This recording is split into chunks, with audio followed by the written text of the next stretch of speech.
الحمدللہ رب العالمین والصلاة والسلام علی سید المرسلین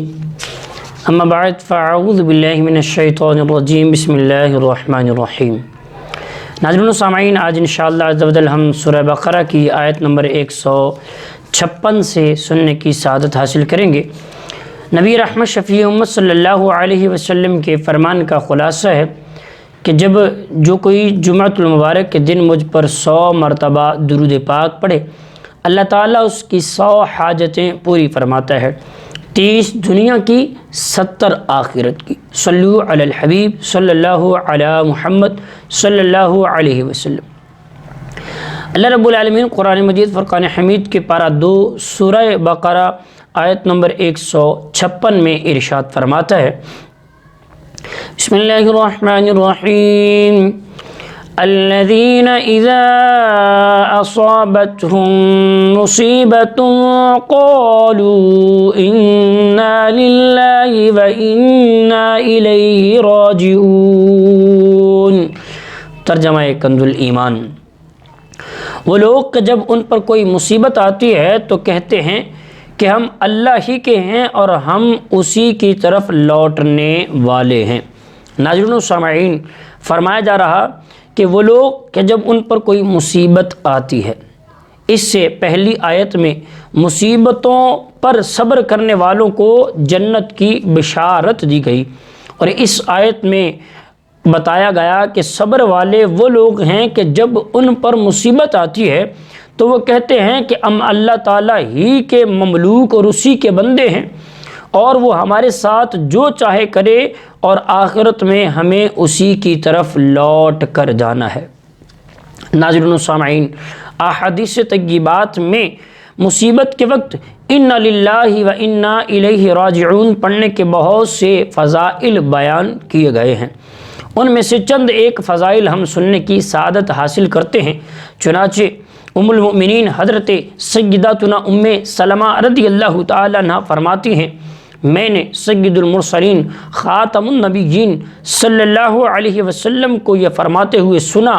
کہ جس مسلمان پر کوئی مصیبت آئے اور وہ اللہ کے حکم کے مطابق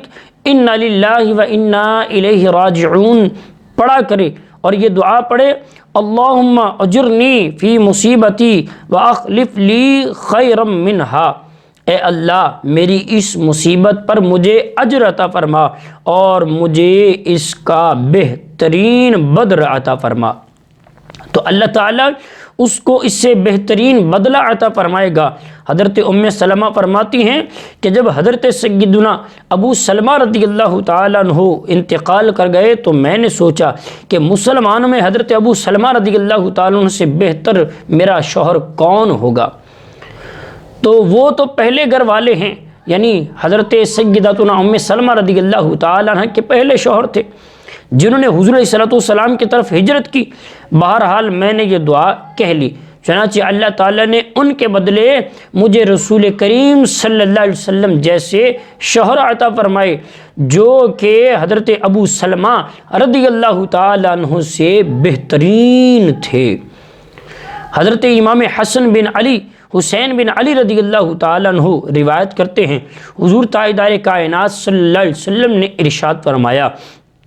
جس مسلمان مرد یا عورت پر کوئی مصیبت پہنچی اور وہ اسے یاد کر کے انا للہ و انا الیہ راجعون کہے، اگرچہ مصیبت کا زمانہ دراز یعنی لمبا ہو گیا،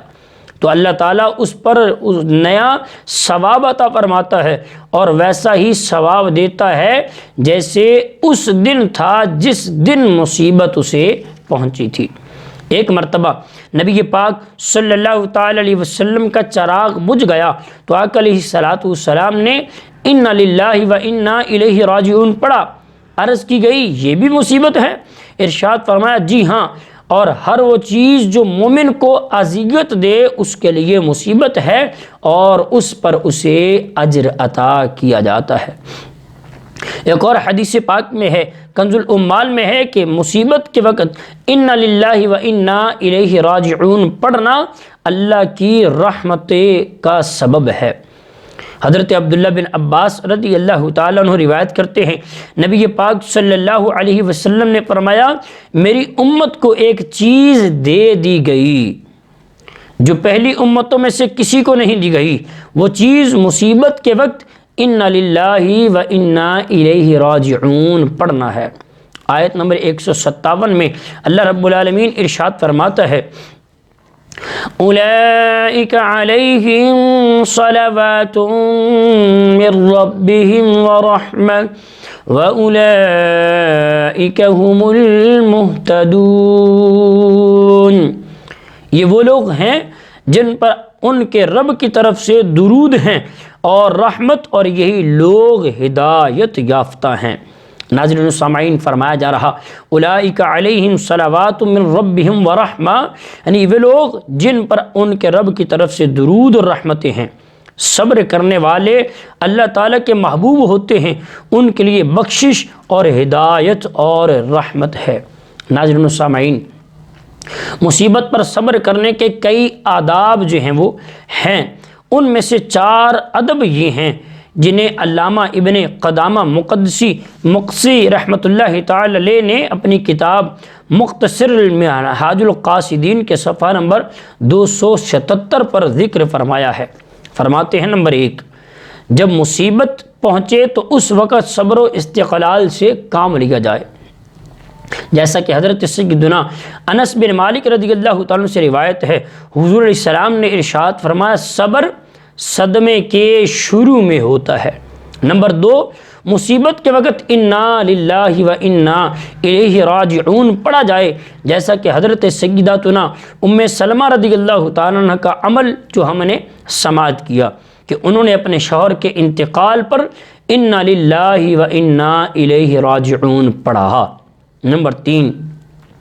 مصیبت آنے پر زبان اور دیگر اعضاء سے کوئی ایسا کلام یعنی بات یا فعل یعنی کام نہ کیا جائے جو شریعت کے خلاف ہو، جیسے زبان سے اللہ تعالیٰ کی بارگاہ میں شکوہ و شکایت کے کلمات بولنا،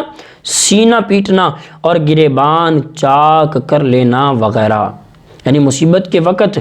اول فول بکنا اور اپنا گریبان، اپنے کپڑے وغیرہ پھاڑنا، سینے پر سینہ کو بھی کرنا، یہ منع فرمایا گیا۔ نمبر 4، صبر کی سب سے بہترین صورت یہ ہے کہ مصیبت زدہ پر مصیبت کے آثار ظاہر نہ ہوں، جیسے صحیح مسلم شریف میں حضرت انس رضی اللہ تعالیٰ عنہ فرماتے ہیں، مسلم شریف میں ہے حضرت سیدتنا ام سلیم رضی اللہ تعالیٰ عنہ کے بطن سے حضرت ابو طلحہ رضی اللہ تعالیٰ عنہ کا ایک لڑکا فوت ہو گیا۔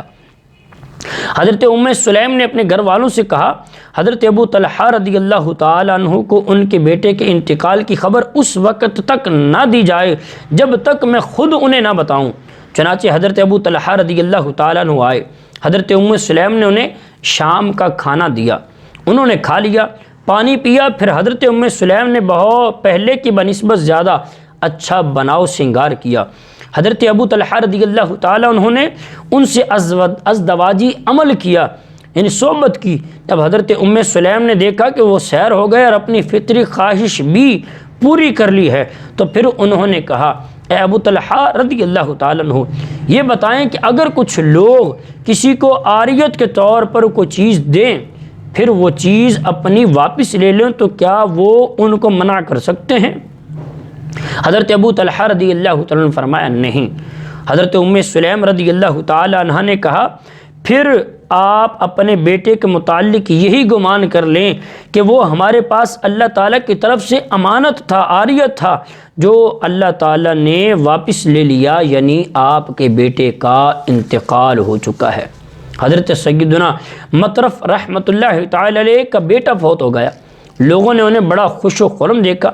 تو کہا کیا بات ہے کہ آپ غم زدہ ہونے کے بجائے خوش نظر آ رہے ہیں؟ فرمایا جب مجھے اس صدمے پر صبر کی وجہ سے اللہ تعالیٰ کی طرف سے درود، رحمت اور ہدایت کی بشارت ہے